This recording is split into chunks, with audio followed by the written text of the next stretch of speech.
All right, good afternoon, everyone. My name is Edwin Colfax. I'm the Grants Director at the Texas Indigent Defense Commission. I want to thank you for signing on to our grant application training webinar this afternoon. I'm joined by two of my colleagues, Eric and Doriano, who will be introduced in just a moment. But thanks for signing on. We're going to be covering a lot of good information today about TIDC funding opportunities. And let's just jump into it and get started.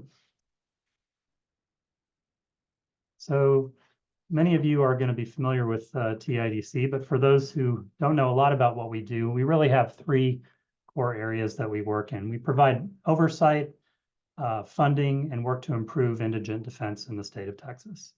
And our mission statement is protecting the right to counsel and improving public defense. I should note here that TIDC has recently been given some statutory responsibilities regarding Child Protection Services cases, CPS cases. The grant opportunities that we're going to be discussing today are really for criminal indigent defense, juvenile delinquency representation. We don't have any funding yet for our CPS work, but we are working toward that end and hope to come back in a future grant opportunity webinar with some funds for that. But for today, we're focused on criminal indigent defense. So as I said, I'm Edwin Colfax, the Director of Grant Funding. I'm joined by my colleagues Doriana Torres and Eric Schneider, both grants coordinators here at TIDC. You can always feel free to reach out to any of the three of us with any questions regarding grant applications, the process, if you'd like to get some feedback on a draft application or anything like that. So our contact information is here. It's of course available on our website. I should also note here at the beginning of our presentation that we will be posting this deck of PowerPoint slides on our website shortly after we finish, and we are recording today's webinar so that will be posted on our website as well. Takes a little pressure off the note-taking. All right, Eric, do you want to pick it up from here? Sure, thanks, Edwin. So here at we are the TIDC Grants team. We can help determine whether an idea is eligible. We can help give it some advice or support with application processes and budget development, as well as we can review and feedback on draft applications. So we highly encourage you to reach out to our office. Thanks, Eric. And I also want to point out they're not joining us on today's webinar, but TIDC has an improvement team that's headed up by Bill Cox, who's the Director of Public Defense Improvement here at TIDC, and Kristen Meeks, a Senior Policy Analyst working on the improvement team here. And the improvement team is really dedicated to working with counties as collaborative consultants to evaluate opportunities for new programs. One big part of that is preparing planning studies for public defender offices or managed assigned counsel programs. We'll talk about both those types of programs later on. They also provide implementation assistance for jurisdictions implementing new programs, work on education and training, developing publications. So they also are great resources for you, and you can reach out to them directly or through any of the three of us for assistance as you think through and develop opportunities for improving your system. So we're going to be talking first of all today about several different grant types that TIDC has, just to give you the lay of the land. Then we're going to talk about examples of eligible improvement programs, get into the nuts and bolts of how to submit an application, and we'll definitely have plenty of time to take your questions. Should also note that on the webinar, I would ask y'all if you have questions to please type them in the Q&A function in Zoom, as opposed to the chat, and that helps us keep up with the questions as they're coming in, and make sure we answer all of the questions as they come in. So please make use of that if you have a question as we go. Great, and up next, we're going to go over some grant types. Some of y'all might be familiar with our formula grant program, but this webinar is more focused on our improvement grants, which are more program-specific funding, new programs, new positions within an office, and the aim is to help transform the systems to improve indigent defense.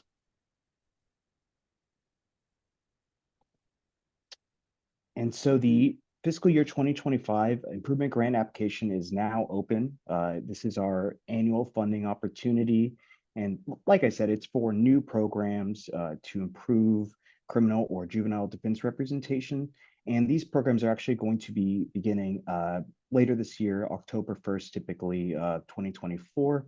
And most of these programs do require county matching funds. And as well, on our website, we do have the fiscal year 2025 RFA posted there. This is essential reading. This has all of the details and all the information needed to understand the grant requirements and what to do to get a grant with our office. So a quick overview of our improvement grant program that we're going to be talking about today. This is mostly for new or expanded programs. It's a competitive application process. Our grant payments are made on a reimbursement basis. We do require county matching funds. And again, yeah, this is to develop new programs and processes to improve indigent defense services. So here's a quick timeline of our FY25 Improvement Grant cycle this year. Our first deadline coming up is the optional intent to submit application, the ISA. We'll talk more about that later, but this is mostly for counties who have not been actively working with TIDC. After that, we have our full application priority deadline. That's on May 10th for programs to kick off on October 1. And you'll notice that we're calling the May 10th deadline priority deadline. It is possible for you to submit an application after that. If funds remain available, we'll be able to review and potentially make grants for applications that come in after that deadline. But by submitting your application prior to May 10th of this year, you will be in that first batch being considered for funding for this grant cycle. So during this presentation, we're going to be reviewing some of the different kind of improvement grants that we offer. So first up is our multi-year grant programs. This is more for direct client services, such as our public defender and managed assigned counsel or MAC offices. Indigent defense coordinators also fall under this. So for these multi-year grant programs, we do require a county match, and we offer 4 years of funding on a step-down reimbursement basis. So it starts with 80, 60, 40, and 20. And after the 4-year term, grantees are committed to continuing the program after the grant period. All right, so another type of improvement grant that TIDC offers are grants for rural regional public defender offices. These are programs where, and we call these sustainability grants. If a group of small counties that are interested in joining together to operate a rural regional public defender office, 3 or more counties come together, and those counties have a population individually below 100,000, then they're eligible for the 80% reimbursement of the program expense in the first year, and then beyond that, ongoing funding at 2/3 grant reimbursement. So for counties in that population threshold who have partner counties in the area who might be willing to collaborate, this is a great opportunity to institutionalize the public defense function in your region. And we'll talk about some of the other advantages of this type of program in a little bit. We also offer a single-year grant program. This is really for new indigent defense process improvement projects. They often include technology. Minimum request is only $5,000. We've given grants in this under this rubric for certain kinds of automation projects that streamline indigent defense functions in various jurisdictions. They generally do require county matching funds that are detailed in the RFA. And then finally, not finally, but we also offer technical support grants. And these are grants that are available for special projects, particularly research-oriented projects or projects that are pilot programs, or testing some new approach or procedure. One good example would be providing counsel at first appearance, in other words, providing defense attorneys to be available at the Article 1517 hearing when a person first appears before a magistrate and bail is determined. These kinds of grants are really designed to kind of build the indigent defense knowledge base and test processes that can be implemented in a number of different jurisdictions if they're successful. And these types of grants need to produce some kind of project paper that details the lessons learned and the outcomes of the test or research. Couple of other grant opportunities that we have. Extraordinary disbursement grants are available for counties that have some type of unusual spike in their indigent defense expenditures that causes the county a significant financial hardship. Best example of this would be typically a death penalty case, which can be very expensive for local jurisdictions. TIDC does provide funding for the Regional Public Defender Office for capital cases, which all counties who are eligible should be signed up for. But there is an opportunity to request reimbursement of extraordinary indigent defense expenses for very unusual circumstances. TIDC also provides what we call compliance assistance grants when we do monitoring in a local jurisdiction and determine that there's some issue with complying with statutory timelines for appointment of counsel, for example. We may reach out and initiate and work with you to request funding for a program that will address whatever deficiency was identified through TIDC monitoring. And both of these require, or rather follow, a separate application process. And if we feel like those might be applicable to you, please reach out to us and we'll work with you to initiate one of those kinds of applications.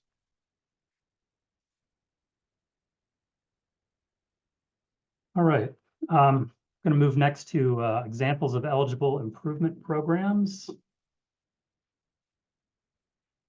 And let's start out with multi-year improvement grant program examples. We've already touched on a few of these, but the biggest one that we've provided funding for are public defender programs. And these can be single county programs or regional programs where counties partner together to operate a program. Also in this category would be managed assigned counsel programs. We'll talk a moment about what those are if you're not familiar. Programs for defendants with mental illness. The legislature has provided TIDC with a pot of money that is dedicated to indigent defense programs serving clients with mental illness. Indigent defense coordinators, we'll talk about what those programs are or those positions are. And another type of program that we've funded for a number of counties are what we call crimmigration consulting attorneys, or criminal immigration consulting attorneys that help counties comply with the requirements under the U.S. Supreme Court's Padilla decision, which required that defendants be advised about the immigration-related collateral consequences of a guilty plea. So that's kind of a specialized attorney position that can assist counties to comply with those requirements. So managed defender offices is a term that we use at TIDC to refer primarily to public defender offices and managed assigned counsel programs. So public defender offices are indigent defense provider programs that are staffed with full-time employees, including attorneys and support staff that provide representation. So this would be analogous to the prosecutor's office in your jurisdiction, where attorneys aren't appointed on a case-by-case basis. You have staff attorneys that handle that workload. Managed assigned counsel programs are an approach that has been around in Texas for about 6 or 7 years now. A number of jurisdictions have implemented these programs.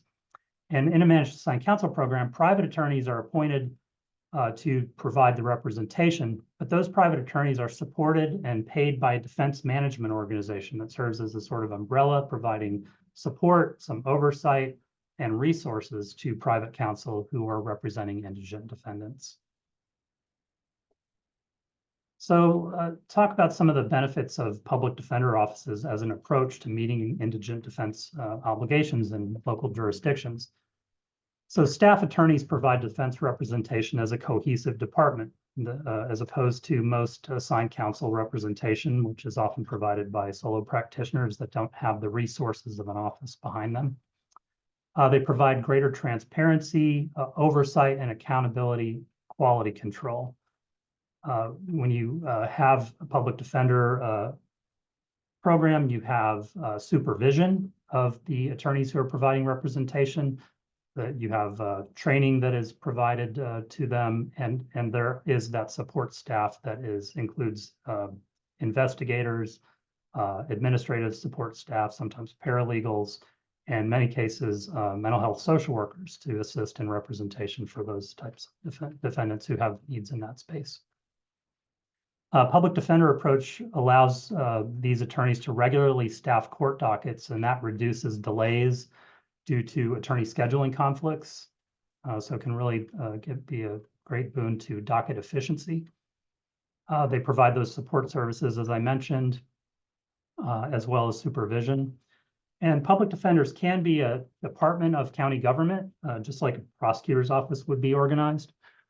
They can also be outsourced to a nonprofit organization. For example, several counties have indigent defense public defenders that are operated by Texas Rio Grande Legal Aid. There's also another organization called Neighborhood Defender Service that has provided these kinds of services. And these programs can be regional or single county, of course. If public defender approach, if you'd like to learn more, TIDC has this publication, the Public Defender Primer, which is available on our website, full of great information on this way of organizing public defense delivery. All right, so the other type of what we call managed defender offices would be the managed assigned counsel program approach. And really the benefits of a managed assigned counsel office are that it does provide a greater degree of independence of the defense function compared to private counsel that is sort of directly being administered and paid by the courts. With the managed assigned counsel program, the vouchers are submitted to the MAC office. We use the acronym MAC to abbreviate managed assigned counsel. And that office is provides the review of vouchers and the payment as opposed to the court.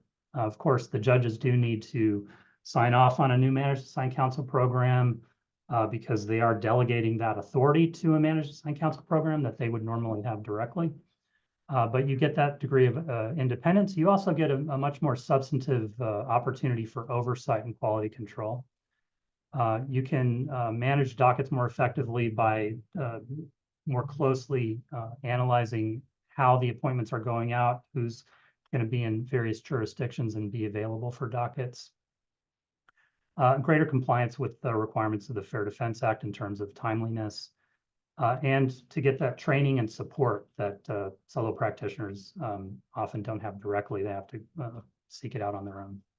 So in short, managed assigned counsel programs provide opportunities for better management and better representation, which translates to better outcomes.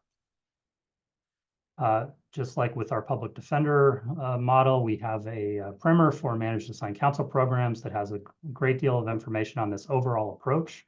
We've only touched on it here, but this is available on our website, and I encourage anyone who's interested in this type of system for providing defense to look at that publication. Great information there. All right, so we've talked about PDs and MACs. As I mentioned, the legislature has provided a specific pot of money for mental health defender programs. These are specialized programs providing representation with social workers and/or mental health caseworkers who work closely with attorneys to meet the special needs of defendants in the system who have those kinds of challenges. So these can be new programs, or they can be expansions of existing mental health focused programs. They can be organized as a department of a public defender office. They could be a dedicated public defender office that only serves clients experiencing mental illness.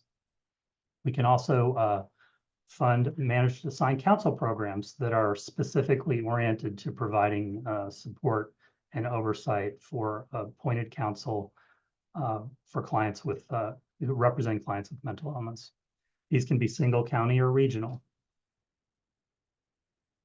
And as I said, the attorneys in these programs provide specialized representation, working closely with social workers and mental health caseworkers to link defendants with the services that they need to be stable in the community. When you have someone with that type of expertise involved in these types of cases, often the plea negotiations with the prosecution lead to better outcomes because you have experts who understand placements and resources that those defendants can be connected with that will give a greater likelihood of success for community-based solutions. And these programs really can generate significant cost savings through jail diversion and even reduced recidivism. Once again, we have a publication for those of you who'd like to learn more about mental health defender programs, both public defender and MAC organizations. This is also available on our website, so take a look. So I've mentioned several times that regional programs are a great opportunity for smaller counties that are interested in improving public defense. Small counties may not have enough cases on their own to make it cost effective to operate a public defender office or a MAC on their own, but they can collaborate with their neighbors to implement a very successful program. A number of counties across the state, rural counties across the state, have joined up to implement these regional programs. The way these work is a lead county applies for a grant with us on behalf of a group of counties in the region. And that collaboration is structured through interlocal agreements that each of the commissioners' courts approves. And participating counties pay the lead county for their share of the program cost that is not funded by TIDC's grants.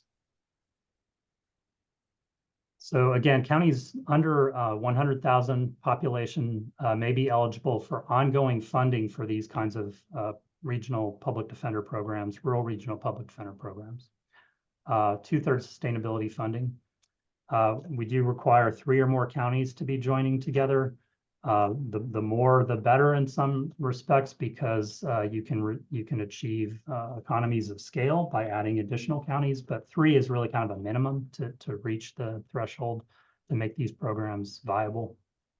And if you're interested in exploring these kinds of programs, please reach out to us at TIDC, and we'd be very happy to help you evaluate your options.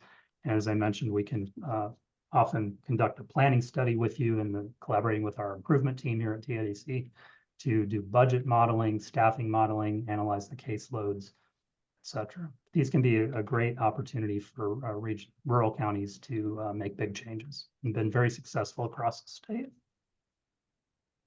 So another grant type with our office that's very common is for indigent defense coordinators. Indigent defense coordinators are a great tool. They can help ensure compliance with a number of requirements in the Fair Defense Act. And typically what this is it's a dedicated individual who appoints based on a wheel or delegated authority from the judge. They can review fee vouchers, they can track attorney-client contacts, track attorney CLE, and track reports on complaints. So typically when TIDC visits counties to check compliance with indigent defense laws, we often find problems with these statutory timelines.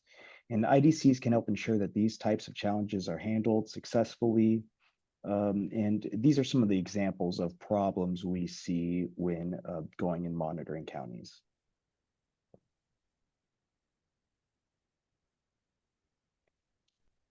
All right, thanks, Eric. So if your county doesn't already have a dedicated staff person to manage the indigent defense processes, which primarily begin with arrestees requesting assigned counsel, very strongly urge you to reach out to us and explore the possibility of getting such a grant, because once you have somebody who is focused on that, the system operates much more effectively for everyone. So it's a great program. Last thing I want to mention here, when we're ticking through the different types of improvement grants TIDC has funded, single-year improvement grant program examples. As I mentioned, these are often technology-oriented or other one-time indigent defense improvement projects. And Doriana, can you talk a little bit about the TechShare program and our grants from that? Sure.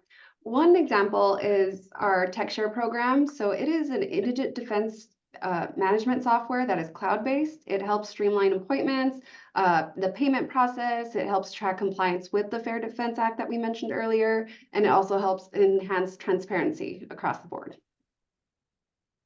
So again, it helps with eligibility screenings. The financial information is analyzed and recommendations are issued based on that.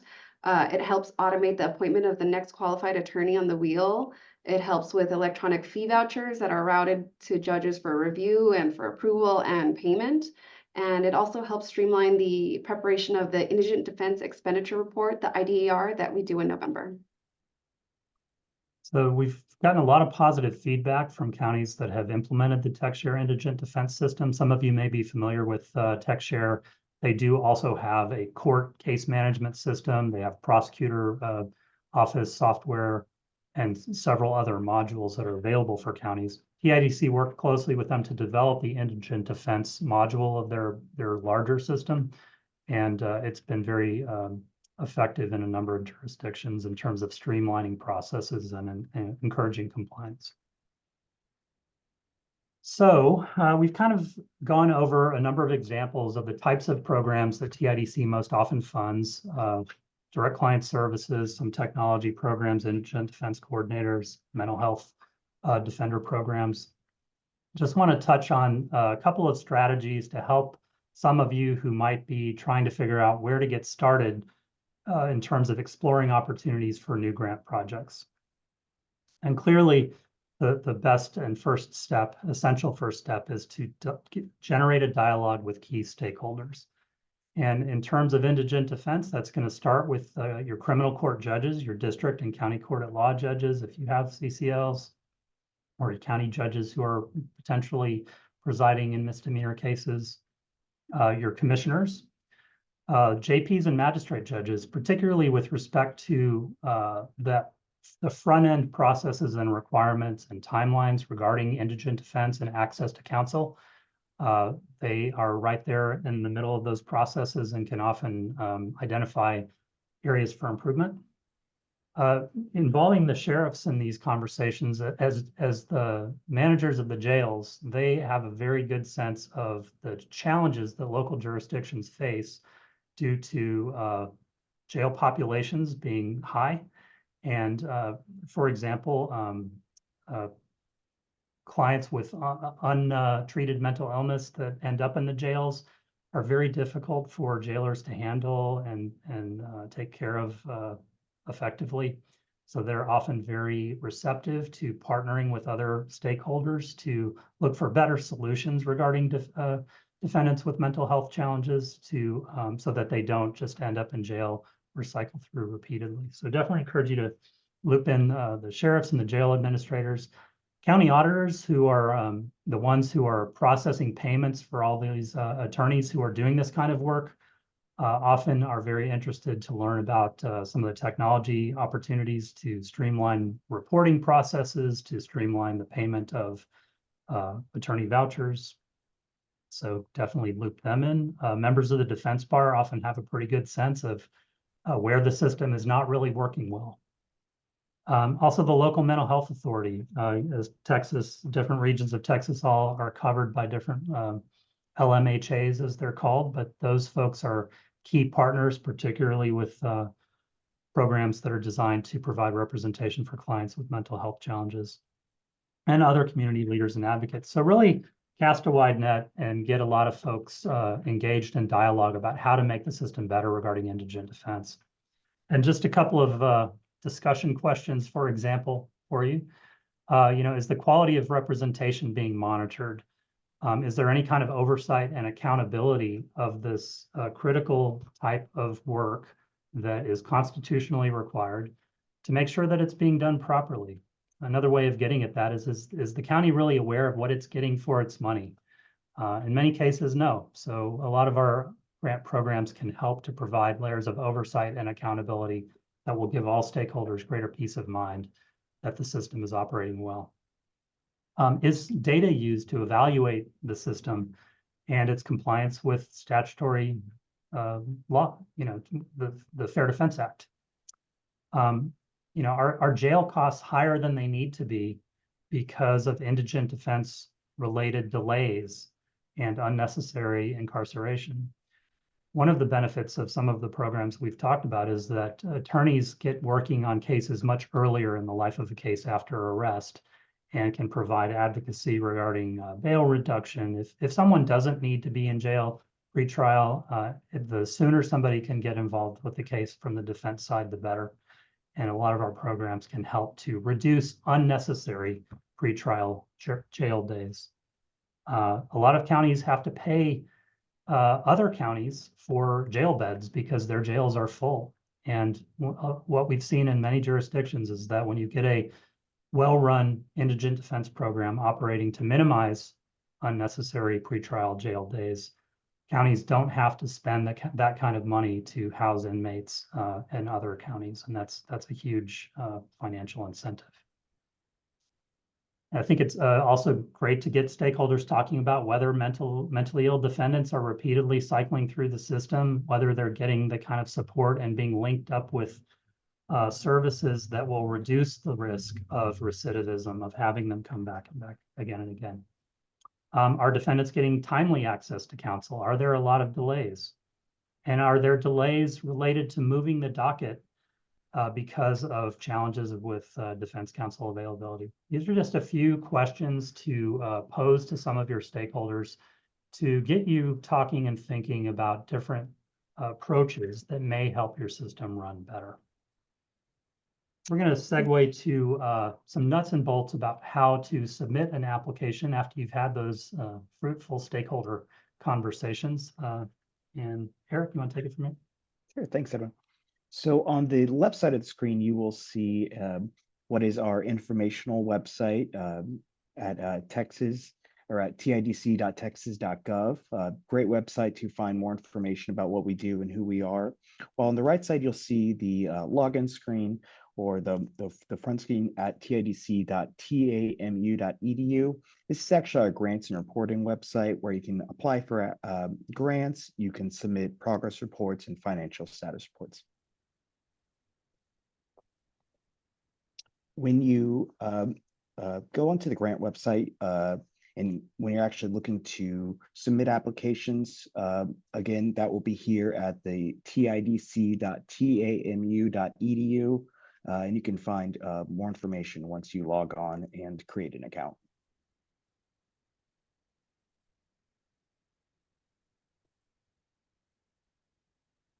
Okay, so we talked about in reviewing the timeline, the optional intent to submit applications step. We used to require this of all grant applicants. Now we just make it an optional step. This is really if you have not been working closely with TIDC or been in touch with us to explore your idea. In many cases, counties are working with TIDC through the planning study process, perhaps, to develop some grant application details. If you have not been in touch with us and not been doing that, then we would suggest that you take this optional step of submitting the intent to submit application. And this is really to prevent you from doing a lot of work on a full application if something that you're thinking about doesn't really fit within our program. And if that is the case, we would like to give you that feedback sooner rather than later. So that's what this step is for. It's not universal. It's only really for counties that are unsure and haven't been working with us and in touch with us. It is optional. If you are going to do it, we'd ask that you get it to us by April 1st so that we can give you some kind of feedback before you would proceed to the full application. So some important elements of the full grant application, we do encourage y'all to work with TIDC as early as possible. We can definitely give we can help review, we can give advice on your application. We encourage y'all to solicit review and input from local stakeholders. Make sure you secure a written report from courts, the commissioners, and all other involved parties, and to make sure you upload the commissioner's court resolution and all your supporting docs to your application on our GNR website. So now I'm going to review all of the different sections of the full application. So the first one is our problem statement, and this is where we're encouraging y'all to use data to support if you're not currently collecting the data, explain how the grant will start providing the data. This is where we ask you what drew attention to this issue and why does this matter? The next section is the objectives, and this is where we'll encourage y'all to develop SMART goals. So S for specific, M measurable, so this is where we encourage data, A attainable, R realistic, and T time-based. So this is in this section, the objectives section, this is where we're gonna encourage y'all to keep track with the SMART goals. So in the activity section, that's a two-parter. First, we're going to ask you how you plan to implement this program, and the second part would be the operations. So this is where you'll describe the core activities of your program. So here we're asking you to provide details to help reviewers understand how you plan to meet these objectives. And we're asking you to be clear for outsiders. You don't have to have a professional grant writer, so there's no need for jargon or any undefined acronyms. The next section is the evaluation. This is where you'll figure out how you know what you're doing is success. So we're encouraging y'all to think ahead, think about what data will demonstrate that your activities are being achieved through this program. This is where you'll describe how that data is going to be collective. And then this is where you can tie back to those SMART objectives that I just touched on. And this is where we're encouraging qualitative and quantitative elements. So for the budget section, this includes a narrative. So the narrative should provide detail and an explanation for all of your proposed costs. And we're asking you to show your math and in your budget section. And this is where you'll provide an attachment with a detailed basis of all your costs. Thanks, Doriana. So now you know each of the sections in the grant application, and it's not rocket science. It's pretty straightforward what we're asking you to do. What are your goals? What things are you going to do to achieve those goals? How are you going to measure success? And give us some numbers. That's the heart of it. So my apologies. So you're going to want to make sure you review the RFA to understand the rules and the scope of the grant application and what you're applying for. You want to make sure you get items lined up before the application deadline. So you're going to want to make sure you consult with any stakeholders and make sure you complete all sections of the application. Again, you're going to want supports. You're going to want to make sure the Commissioner's Court and documentation of judicial support are ready to go when you're submitting the application. If you have questions, just make sure to reach out and give us a call. All right, so now we're going to get into the nitty-gritty of our website application. Before Eric continues with some guidance on how to navigate our online system, I do want to let you know that TIDC has been working hard to revise and update this technology, and we're hopeful that for our next grant cycle, we'll have a brand new system to roll out. But for now, we're working with our old standby. So Eric, can you kind of walk folks through where they would find the application and how they'll submit it? Sure. So after you log into the grants and reporting site, remember you're going to need to request a login if you have not yet created one, and you can do that from the home screen. It will take you to this page. A lot of times when I get phone calls from people, they're kind of confused about on the right side, they'll see to change contact information. That's not typically what you're going to need to do unless it is a new application. But on the left side of the screen, you'll see there is a drop-down boxes with counties and years, as well as different plus signs. You can actually expand the different columns. So there's a section that says formula grant. You're going to want to make sure you expand the improvement grant section. Make sure you're set to the right fiscal year and the proper county. Further, when you actually click on the improvement grant application on that left side of the screen, it'll take you to this page. Here you'll see that there's a section for a template, a resolution, internet submission form. If you actually click on this, you can get a great template to use in your county for Commissioner's Court, and it has most of the required elements, but you're of course want to got to make sure you review that and that all the correct elements are on there. And then under that, you'll see that there's a Principal Indigent Defense Improvement Grant Program Cooperation Agreement. This is definitely a very helpful tool. And it is the designated official is typically, you'll see actually jumping up a little bit, you'll see there's a program director section and the authorized official section. Typically the authorized official is the county judge. And then the program director, that's typically a great point person kind of leading the project. And then a little further down on the screen, you'll see the application narrative, and you're going to want to make sure you fill out each of these sections. You're going to need to make sure you click into each one, the introduction, problem statement, objectives, those things Doriana was reviewing a little bit earlier.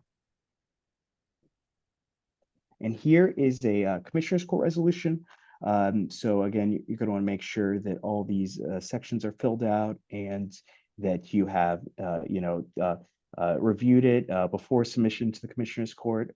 That's always great to double, triple check this form before submitting. And this next page is, again, a super helpful tool. You do not have to use this exact attachment that is available on the application, but it's helpful and has a lot of those required elements to document the judicial support for the program. So I should mention it is a requirement that you document judicial support for the program. It is depending on the nature of the program or the scope of the program. It's not necessary to have every single judge in every jurisdiction that's related sign off on this. And in many cases, it's the administrative district judge and the administrative county court of law judge for counties that have those structures. But if there's any question about the extent to which you need to gather documented support from the judiciary, please feel free to reach out and we'll provide guidance. But the general principle here is that our commission does require the judges to be on board with the program so that when we help you build a new program, we know that the courts will be appointing cases to it. So now we're going to cover what not to do on your application. So these are some mistakes and errors that we've seen in the past. So an unsuccessful application does not build broad support with other stakeholders, does not start those conversations early. Unsuccessful applications include non-indigent defense specific costs. It includes vague descriptions of how these activities will improve indigent defense. So this is where we're asking you to really get detailed, really get specific. Unsuccessful applications also include a lack of planning for documenting the impact of the program. So this is where we really, really want you to be specific, tell us how you plan to attain these goals, and be able to replicate this program, hopefully in other parts of the state. So to avoid having an unsuccessful application, we encourage you to contact TIDC for help. The TIDC Grants team can help you explore different ideas. We can put you in touch with other counties that have successfully implemented these programs. We can meet with you and your stakeholders to build consensus on these project plans, and we can provide feedback on early application drafts. Thanks, Doriana. All right. I think, well, we've got at least 15 minutes to take questions if you have some. I see we've already got one question that's come in, which I can go ahead and take. And if you have other questions about anything that we've covered or anything that we haven't covered that you'd like to ask us, please use the Q&A function here in the Zoom screen, and we will do our best to answer your question. So Wendy Little asks, I understand that the Ledge has not yet funded our new CPS mandates. Does this mean programs to create a CPS MAC program are currently excluded from the improvement grants? Sorry to say that yes, all of the funding that we have for grant making currently from the legislature is for criminal and juvenile delinquency representation, not for CPS. TIDC is going to be working in the coming months on a legislative appropriation request to get some funding behind our CPS mandate. But at this juncture, we do not have grant funds available for CPS related projects. We're really looking forward to giving you a different answer after the legislature wraps up its business, but at this point, no.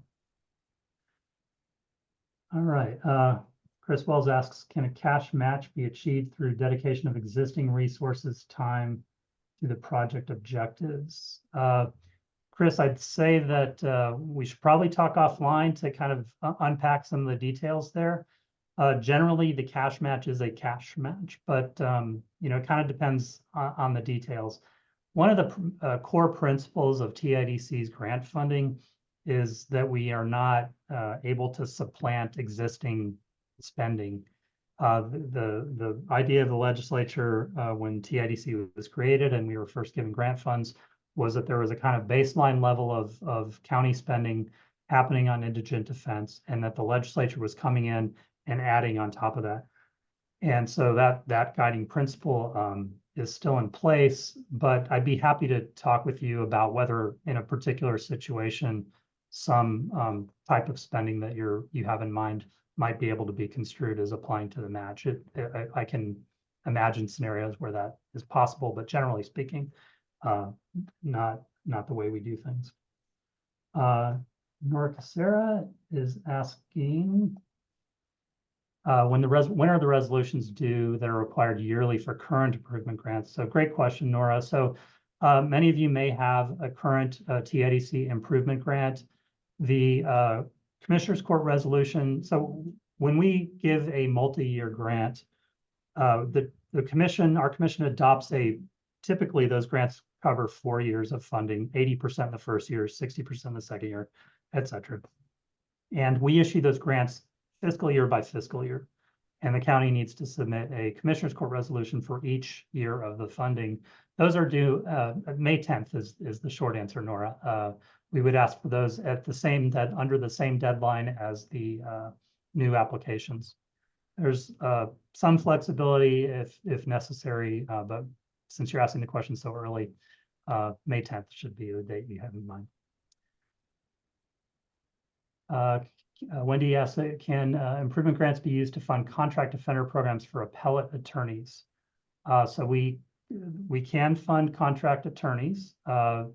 The contract programs, typically, it's very rare for us to fund contract programs, primarily because it is harder to be able to make a strong case for how that structure is going to result in structural improvements.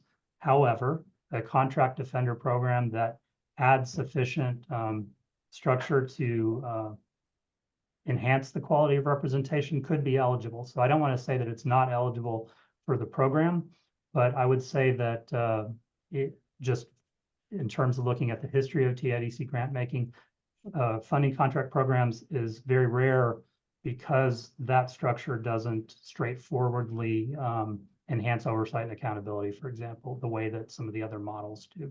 Happy to explore that with you further offline if you'd like to get into that in more detail. But it's possible, but it's been rare. Raylene Murray asks, let's see, several types of funding. So the request for the question that Raylene asks is several types of funding that can be shared with jurisdictions that we've covered today. So we are going to publish this slide deck for you to share, which provides a kind of high-level overview of the different types of grants. So we'll get that up on our website shortly. We'll have the recording of this webinar up for you shortly. Also on our informational website, tidc.texas.gov, under funding, you can see information about the Improvement Grant Program, the Formula Grant Program, Extraordinary Disbursement Grants, which are those ones if there's, for example, been some kind of very significant spike in indigent defense costs, counties can come to us for a special grant to assist for that. So I would direct you to the materials from this presentation, as well as our informational website, tidc.texas.gov. If you don't see what you're looking for there, or you're looking for something in a different format, follow up with me, and I'm happy to try to pull together some information that would be helpful for your stakeholders. Lupe Enriquez asks, where do we send the resolution? So when you have those supplemental documents, the Commissioners Court resolution, the documentation of judicial support, any sort of other attachments or supporting documentation that you'd like to provide with your application, there is a place in the online app, a link in the online application form for you to upload documents directly. You can always email it to us, but it is definitely preferable for you to be in your online application and look for the link that you'll see. It's in the same neighborhood as where Eric was showing you the different sections of the application, problem statement, budget, etc. Just below that, there's a link to upload the resolution, to upload the documentation of judicial support or cooperation agreement, as we sometimes call it, and other supporting documentation. So you can email it to any of us, but it's highly preferable for you to upload it directly to the online application. So Stephanie Brown asks, how would an established public defender office go about requesting additional funds for salary increases? Good question, Stephanie. I'm happy to explore that with you offline. So salary increases by themselves don't amount to a new program that would be eligible for improvement grants. Another thing that TIDC can use improvement grants to add new positions to an existing PD office, but it's not a new program to just give folks higher pay, despite the fact that in many, many cases, I want to be clear, in many, many cases, the folks that are working in these programs should have their pay adjusted. It just doesn't fit as a new program. And as Eric mentioned earlier, the TIDC improvement grants are for new programs. So that's a little bit of a limitation. I think that the bottom line in many cases is that you have to work through the county system, the county budget office. Often jurisdictions, prosecutors and public defender offices sometimes go together to commissioner's court to make the case that pay needs to be adjusted. Happy to explore that with you offline further, but generally speaking, pay increases alone don't meet the threshold of a new program. So it looks like we don't have any other questions so far, but again, if you still have an opportunity to type in a question if you have one. And we can just give folks another couple of minutes to do that if they're percolating on something.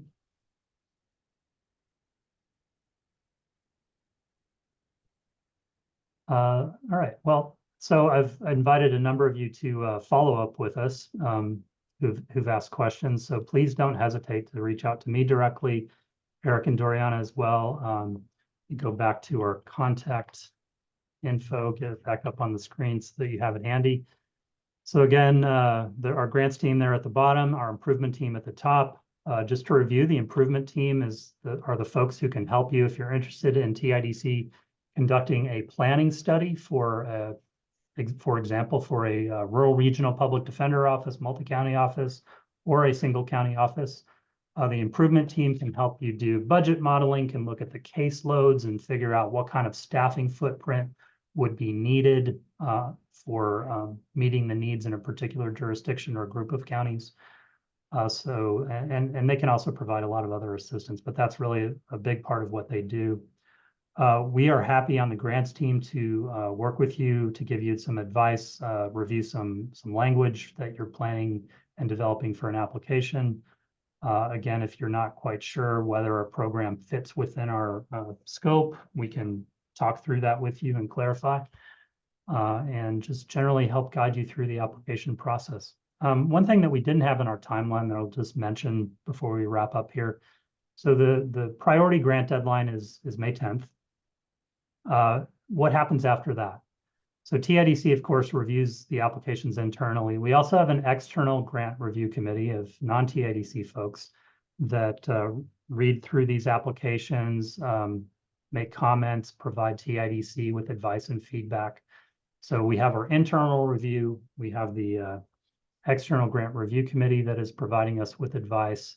And then the TIDC Grants and Reporting Committee, a committee of the members of the commission that focus on grants, reviews the feedback that we've gotten from our external committee as well as the staff and makes recommendations to the full board. And then the full board takes up those recommendations and makes final funding decisions. So that is not up to the staff, that is up to the members of the commission itself. And that's just a little bit of an overview of the process. Most of the time, if you submit an application by the deadline, it will be presented to our board at their June meeting. They meet 4 times a year. And they will, in most cases, make a decision about whether or not to fund an award. And you'll generally know the answer by the end of June, whether your application has been successful. Again, that would be for programs to begin in October, at the beginning of the FY25 fiscal year. So hopefully that's helpful to give you a little bit of a sense of the timeline and expectations. And no other questions, looks like. Thank you, Raylene, for joining us, and everybody. Saw some familiar names on the login sheet here on Zoom, but thank you all for joining us for the webinar. I hope it's been helpful information, and please reach out to us with any questions you have at all about the application process, and we'll be more than happy to help. Thanks very much. I guess we'll sign off. Thanks, Thank you, everybody. everybody.